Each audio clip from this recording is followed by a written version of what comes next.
Ça, c'est la version un peu reggae d'un un célèbre James Bond. Ou de l'heure de vérité. Bravo, bravo. Qu'est-ce que vous nous proposez pour commencer, Une Frédéric? exposition sur l'une des plus grandes vedettes de télévision, un homme de télévision du XXe siècle, ou plutôt une grenouille de télévision. Puisqu'il s'agit de Kermit, notre modèle à tous, à moi, à Sarah Doraghi, à vous-même. Présentateur du Muppet Show, je précise pour les jeunes, un extraordinaire programme de marionnettes des années 70, à la fois drôle, mordant, mignon. Donc, Kermit la grenouille, c'est l'objet d'une exposition, nous dit le Figaro, malheureusement à New York. Donc, vous pourrez y aller seulement si vous êtes en visite là-bas. Vous pouvez aussi écrire au musée du Moving Image dans le Queens à New York pour qu'il exporte son exposition en Europe. L'article du Figaro rappelle que le créateur des Muppets, Jim Henson, avait créé Kermit dans une vieille robe de sa mère. Donc, ça veut dire que les dames américaines de la fin des années 50 portaient des robes vert pomme quand même. Parce que fin des années 50, j'insiste, parce qu'il l'a créé à ce moment-là. Avant donc qu'il passe à la télévision, Kermit existait déjà. Henson ensuite a fait Sesame Street et puis les Fraggle Rock dans les années 80, vous vous rappelez peut-être. La formidable version française du Muppet Show, je la souligne, et elle est dans l'article du Figaro avec les voix de Micheline Dax, Roger Carrel et Gérard Hernandez, entre autres. Donc lisez l'article du Figaro si vous ne pouvez pas aller à cette exposition sur Kermit et sur ses amis à New York. Il y a aussi des expos en France. Par exemple, à Cherbourg, le Figaro toujours propose cette expo sur le Titanic au superbe musée de la mer, la Cité de la mer, à Cherbourg. Le musée vous raconte les 5 jours du seul et unique voyage du Titanic, bien sûr son naufrage aussi. On a vraiment l'impression d'être dans le bateau, écrit le Figaro, y compris la partie sur l'accident. Donc c'est très impressionnant.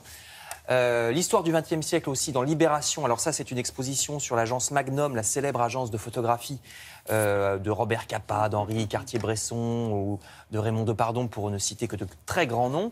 Une agence qui photographia aussi bien la guerre au Liban, le débarquement du 6 juin 44 ou bien des sujets plus légers comme ce qu'on voit à l'image. Alors là, l'exposition est au BAL. Le BAL, BAL, c'est une salle d'exposition pour la photo qui est près de la place Clichy à Paris. L'article est dans Libération. Je passe à un livre pour les passionnés de science, nous dit l'Humanité. C'est un livre qui reprend les chroniques scientifiques de Charlie Hebdo. Alors, quand Charlie fait des chroniques sur la science, c'est pas tout à fait aussi austère que si c'était un article du journal officiel, vous pensez bien.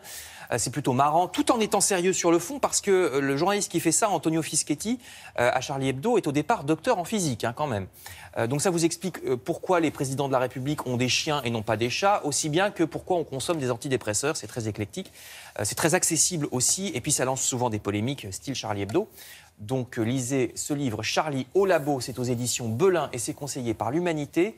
Voyez l'image. Enfin, je termine avec l'agenda des spectacles à ne pas manquer si vous êtes dans la capitale cet été. Voyez Le Parisien qui nous conseille ces 3 pièces de théâtre, toutes les 3 sur le thème du couple. Alors il y a Ceci n'est pas une comédie romantique au Théâtre des Funambules, il y a Quelques vers d'amour et beaucoup d'eau fraîche au Théâtre Edgar, ou bien Oui au Café de la Gare. 3 comédies qui ont fait rire en tout cas le journaliste du Parisien et que vous retrouverez sur les planches ou dans le journal. Il y en a une des 3 qui m'a fait beaucoup rire. Ouais. J'espère aller voir les 2 autres. Ceci n'est pas une comédie romantique. C'est formidable. Et par les temps qui courent, ça va nous faire un bien fou. Vous n'imaginez pas. Mise en scène d'Éric Leroc. Merci beaucoup. Merci Frédéric.